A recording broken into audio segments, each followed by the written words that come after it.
Hello विद्यार्थियों, आज की इस वीडियो में गणित विषय की कक्षा 12 के मॉडल पेपर को हल करते हैं। जो क्वेश्चन नंबर 30 इस प्रकार है। अति लघुरात्मक प्रश्न, जिसका पहला है सारणिक x square minus x plus one x minus one x plus one x plus one का मान होगा, यानी इसका मान ज्ञात करना है। तो इसका प्रसार करते हैं। तो इसके प्रसार में इन दोनों पदों गुणा, और इन दोनों पदों का क्या होता है, गुणा होता है, बीच में क्या आता है, माइनस आता है। तो इन दोनों को गुणा करेंगे तो क्या मान प्राप्त हो जाएगा, equal x square minus x plus one का गुणा एक्स प्लस वन से, फिर माइनस एक्स प्लस वन का गुणा एक्स माइनस वन से हो जाएगा। फिर इन दोनों में एक्स प्लस वन कॉमन आ रहा है, एक्स प्लस वन कॉमन ले लेते हैं तो मान बचेगा x square minus x plus one, minus का अंदर गुणा तो माइनस का एक्स और माइनस माइनस प्लस का वन हो जाएगा। तो मान आ जाएगा एक्स प्लस वन कोष्टक के अंदर x square minus x minus कितना आ जाएगा, माइनस का टू एक्स और प्लस का टू हो जाएगा। अब ये इसका आंसर है। अगला सवाल है, एक्स का मान ज्ञात कीजिए यदि 2 4 5 1 सारणिक इक्वल सारणिक 2x 4 और 6x दिया हुआ है, तब एक्स का मान निकालना है। तो पहले LHS वाले में गुणा करते हैं। 2 गुणा 1 से होगा, तो क्या लिखते हैं, 2 into one minus 5 into four equal, और इधर गुणा हो जाएगा 2x का गुणा किससे होगा, x से होगा, माइनस सूत्र का 6 का गुणा किससे हो जाएगा, 4 से। तो इसको सॉल्व करें, 2 माइनस ये गुणा किया कितना गया, 20 इक्वल ये हो जाएगा 2x स्क्वायर माइनस का 24। अब इधर सॉल्व करते हैं, माइनस के 18 बराबर 2x स्क्वायर माइनस का 24। 2x स्क्वायर इक्वल माइनस 24 इधर प्लस का 24 हो जाएगा, 24 में से 18 गया कितना बचेगा, 6। अब X square is equal to 6 में 2 भाग दे कितनी बार, 3 बार, यानी एक्स इज इक्वल टू क्या आ जाएगा, वर्गमूल लेंगे तो प्लस माइनस 3। तो ये इसका आंसर है। क्वेश्चन नंबर 3, अंतराल दिया हुआ है। अंतराल ज्ञात कीजिए जिसमें एफ एक्स बराबर कोजेक्स से प्रदत्त फलन एफ वर्तमान है, जहां अंतराल दिया एक्स का मान 0 से लेकर कहाँ तक है, 2 पाई तक है। तो पहले F x F dash x का मान निकालते हैं, अवकलन करते हैं। तो कॉस का क्या हो जाएगा, माइनस का साइन एक्स होगा।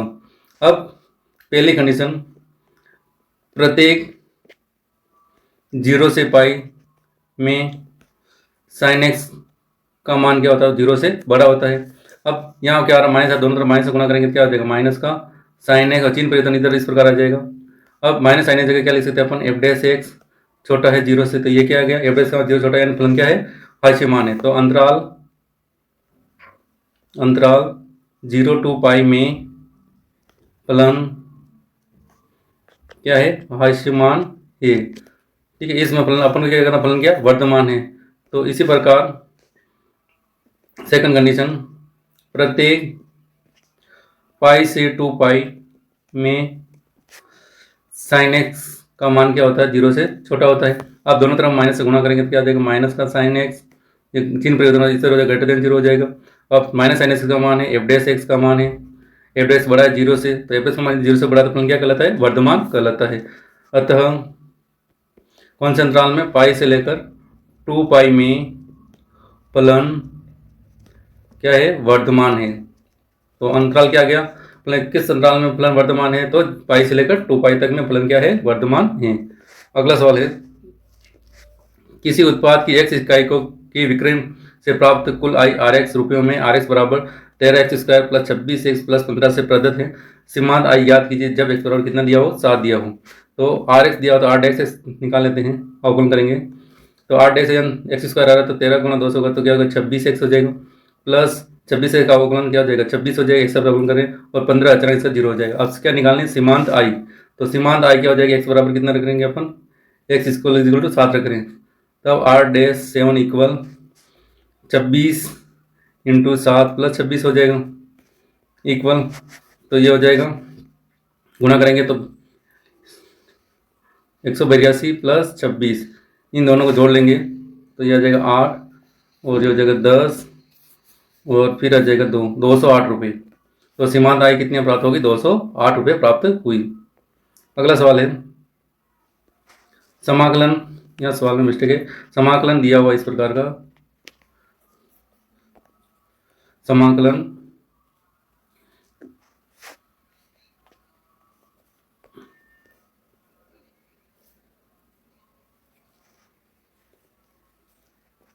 ये मान दिया हुआ है, समाकलन 1/(x x plus x log x दिया हुआ है आई बराबर, तो और ये डी एक्स बराबर, तो इसमें से एक्स कॉमन ले लेंगे तो क्या बनेगा 1 प्लस लॉग एक्स बन जाएगा और ये डी एक्स।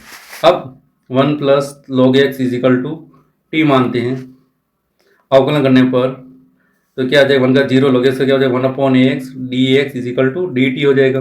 देखो 1 upon X D X is equal D T जगह क्या लिखेंगे, केवल डी टी लिखेंगे, तो आई बराबर क्या प्राप्त हो रहा है मान समाकलन 1 upon X D X is equal to, तो क्या डी टी लिखना है तो ये डी टी हो जाएगा, और 1 प्लस लॉग एक्स बराबर क्या माना अपन ने टी माना तो 1 अपॉन टी।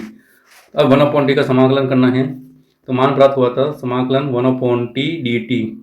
1 अपॉन टी का क्या होता है लॉग टी होता है, ये लॉग टी प्लस सी आ जाएगा। अब टी को क्या माना अपन ने 1 प्लस लॉग एक्स प्लस सी, ये इसका आंसर है। अगला सवाल है समाकलन e की power x tan inverse x plus 1 upon x का डी का मान ज्ञात कीजिए।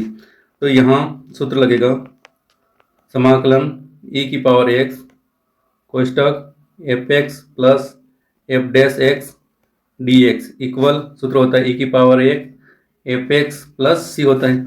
यहाँ किसका अवकलन करने पर दूसरा आ रहा था tan इनवर्स x का अवकलन क्या होता है 1 अपॉन एक्स स्क्वायर होता है, तो इसलिए यहाँ एफ एक्स क्या गया tan इनवर्स x है, और इसका अवकलन करेंगे तो एफ डैश एक्स प्राप्त हो जाएगा बराबर एफ डैश एक्स प्राप्त हो जाएगा 1 अपॉन 1 प्लस एक्स का इसका अवकलन, तो आंसर आ जाएगा इसका आई बराबर क्या है सूत्र क्या है e की power f x plus f dash x D x बराबर क्या होता है e की power x f x plus C, तो e की पावर एक्स ऐसे ही रहेगा, एफ एक्स क्या रहा tan इनवर्स एक्स, ये tan इनवर्स एक्स प्लस सी, ये इसका आंसर है।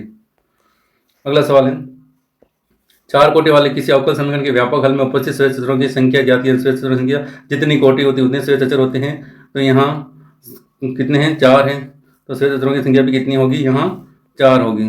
चार कोटि अवकल समीकरण के लिए श्वेत अचरों की संख्या भी कितनी होगी 4 होगी। अगला सवाल है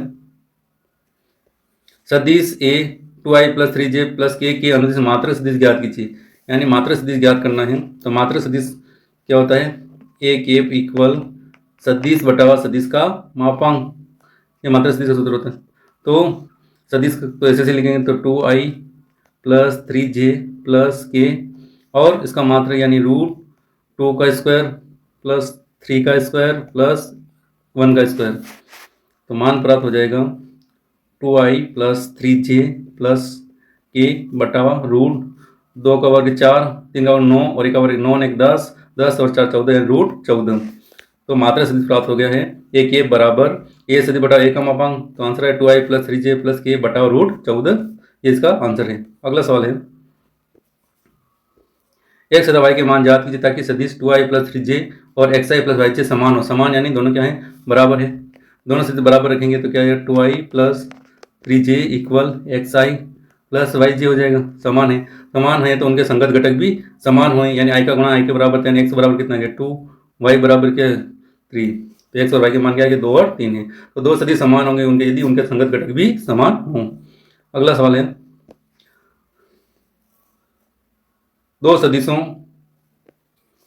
a और b के परिमाण क्रमशः 1 और 2 है। परिमाण यानी a का परिमाण कितना दिया 1 और परिमाण b का मान दिया सदिश का मान 2, और a डॉट b इक्वल 1 है, तो इनका मध्य कोण ज्ञात है। तो a डॉट b दिया है तो क्या सूत्र होता है इसका सदिश a डॉट b का मोड है mode b cos theta equal कितना 1, मोड a का मान भी 1, इसका मान 2, ये कोस थीटा ऐसे सी बराबर 1, तो सरल करेंगे तो कोस थीटा बराबर कितना आ जाएगा 1/2, और कोस में 1/2 किसका 2 का भाग ले जाए तो कोस में 1/2 किसका मान है कोस 60 डिग्री का, तो इसको लिख सकते कोस पाई/3, तो थीटा बराबर कितना आ गया पाई/3, तो कौन कितनी डिग्री बनेगा 60 डिग्री का कोण बनेगा।